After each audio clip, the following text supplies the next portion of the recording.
Big boss Malayalam season 4-ൽ ഇന്ന് പലർക്കുമെതിരെ വൻ കളികൾക്ക് സാധ്യതയുണ്ട്. പ്രധാനമായും ബ്ലെസ്ലി, റോബിൻ എന്നിവർ ടാർഗറ്റ് ചെയ്യപ്പെടും എന്ന് വേണം കരുതാൻ. ഇന്ന് ഈ ആഴ്ചത്തെ നോമിനേഷൻ പ്രക്രിയ നടക്കുന്ന ദിവസമാണ്. ഏഷ്യാനെറ്റ് പുറത്തുവിട്ട പ്രൊമോ വീഡിയോ എല്ലാവരും കണ്ടു കാണുമല്ലോ. യൂഷ്വലായിട്ടുള്ള ക്ലോസ്ഡ് നോമിനേഷൻ തന്നെയാണ് ബിഗ് ബോസ് ഈ ആഴ്ചയും ഫോളോ ചെയ്യുന്നത്. ഇനി ഓപ്പൺ നോമിനേഷൻ ആണെങ്കിലും നിലവിലെ സാഹചര്യങ്ങൾ വെച്ച് വലിയ വ്യത്യാസമൊന്നും ഉണ്ടാകാൻ പോകുന്നില്ല. എന്നിരുന്നാലും പലരുടെയും തനിനിറം കുറച്ചുകൂടി പുറത്തു വന്നേനെ.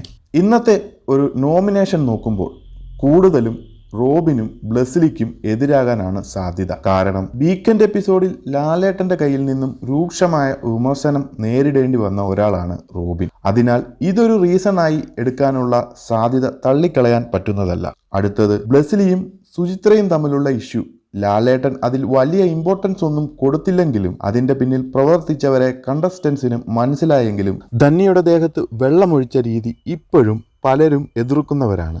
അതിനാൽ ഈ ഒരു കാരണവും ബ്ലെസ്ലിക്ക് നേരെ നോമിനേറ്റ് ചെയ്യാൻ ഉയർത്തിയെന്ന് വരാം. നല്ലൊരു ശതമാനം ആളുകളും ഇന്നത്തെ നോമിനേഷനിൽ റോബിൻ, ബ്ലെസ്ലി എന്നിവരെ പറഞ്ഞേക്കാം. അതുപോലെ അവസാന ആഴ്ചയിലെ ക്യാപ്റ്റനായ ദിൽഷയ്ക്കും നോമിനേഷനിൽ വരാനുള്ള ചാൻസ് ഉണ്ട്. ഇനിയുള്ള 2 പേർ എന്നത് ജാസ്മിനും നിമിഷയുമാണ്. ജാസ്മിന്റെ എടുത്തുചാട്ടവും സംസാര രീതിയും അതുപോലെ തന്നെ അവസാന ആഴ്ചയിലെ റോബിനുമായിട്ടുള്ള അടിയുമെല്ലാം കുറച്ചു പേർക്കെങ്കിലും ജാസ്മിനെ നോമിനേറ്റ് ചെയ്യാനുള്ള കാരണമാകും. നിമിഷയുടെ കാര്യം പറയുമ്പോൾ റീ എൻട്രി കഴിഞ്ഞിട്ടുള്ള നിമിഷയുടെ വരവിൽ ബിഗ് ബോസ് ഹൗസിൽ ഗ്രൂപ്പിസം ഉണ്ടെന്നും തങ്ങൾക്കൊന്നും അവസരങ്ങൾ തരുന്നില്ല എന്നും സീരിയൽ താരങ്ങൾക്ക് നേരെ നടത്തിയ ആരോപണവുമൊക്കെ നിമിഷയ്ക്കും നോമിനേഷനിലേക്കുള്ള വഴി തെളിഞ്ഞേക്കാം. അങ്ങനെ നോക്കുമ്പോൾ ഈ ഒരാഴ്ച ബിഗ് ബോസ് ഹൗസിൽ സ്ട്രോങ് ആയ കണ്ടസ്റ്റൻസ് ആണ് നോമിനേഷനിൽ വരുന്നതെങ്കിൽ വീക്കായ കണ്ടസ്റ്റൻസ് അവിടെ നിൽക്കുമ്പോൾ നല്ലൊരു പ്ലെയർ നമുക്ക് വരും ആഴ്ചയിൽ നഷ്ടമായേക്കാം. ഈ ഒരു ഗ്യാപ്പിൽ പ്രധാനമായും രക്ഷപ്പെടുന്നത് ബിഗ് ബോസ് ഹൗസിൽ ഉണ്ടോ എന്ന് അറിയില്ലാത്ത